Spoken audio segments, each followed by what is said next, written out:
যারা এমন কঠিন জায়গা থেকে আমাকে বেছে নেয়, যে কঠিন জায়গার মধ্যে একমাত্র চিরন্তন হলো পুরুষোত্তম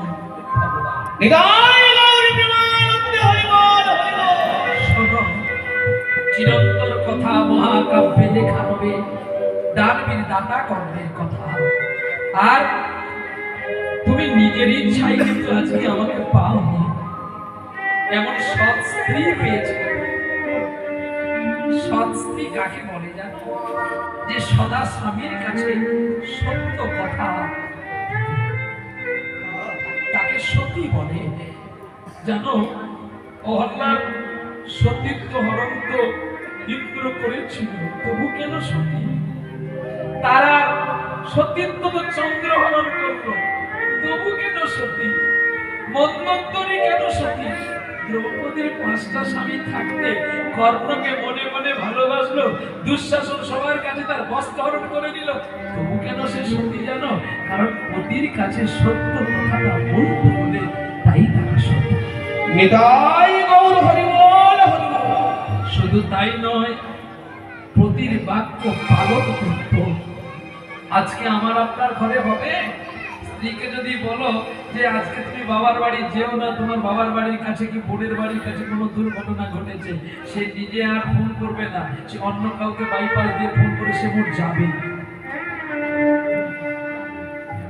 সে যখন যাবে বলেছে, এগুলো সতী নয়, এগুলো কেবলমাত্র বাঁশবাগানে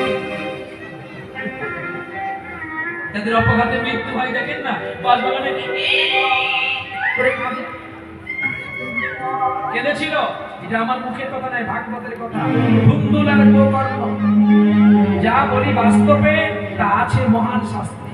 শ্রীমদ্ ভাগবতে আছে, দেখবেন ৪র্থ স্কন্ধে লেখা আছে, গোকর্ণ এমন পুণ্য করেছিল, ওই বাঁশবাগানের পেত্নীটাকে উদ্ধার করেছিল, যার নাম ধুন্দুল।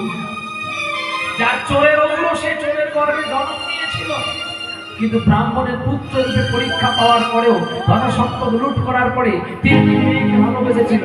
কিন্তু ভাগ্যের পরিহাস কল্পনার গল্প তো আর কোনোদিন লুকিয়ে থাকে না, সে তো একদিন বহিঃপ্রকাশ হয়ে যায়। আজকে সেই আমরা ঘরে ঘরে তেমনি হয়ে গেছি।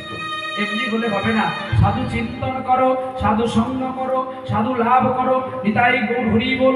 যখন দৈব নিয়ে বললেন আমি তোমার সেবায় তুষ্ট হয়েছি, তখন দাতা কর্ণ বললেন, ওগো গোবিন্দ, আমি তো তোমার সেবা দিলাম, তুমি কে যদি তোমায় না দেখতে পেল, একবার দেখাও দেখাও হরি, তোমার রূপ দেখাও, দেখাও একবার তোমার রূপ দেখাও, একবার যুগলে দাঁড়িয়ে একটু সেবা কর, দেখাও দেখাও রূপ দেখাও।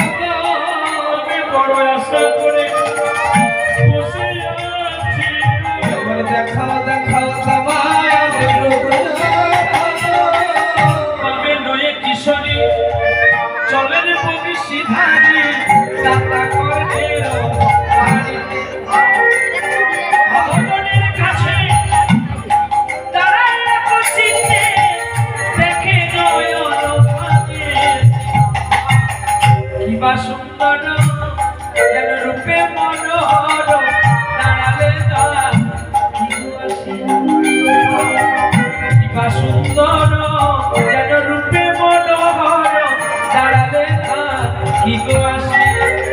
আমার হৃদয় মন্দির আমি খোলা রেখেছি, রেখেছি আসন পাতিয়া, আমি হৃদয় বংশী ধারী, একবারে এসো এসো বংশী ধারী, করিতে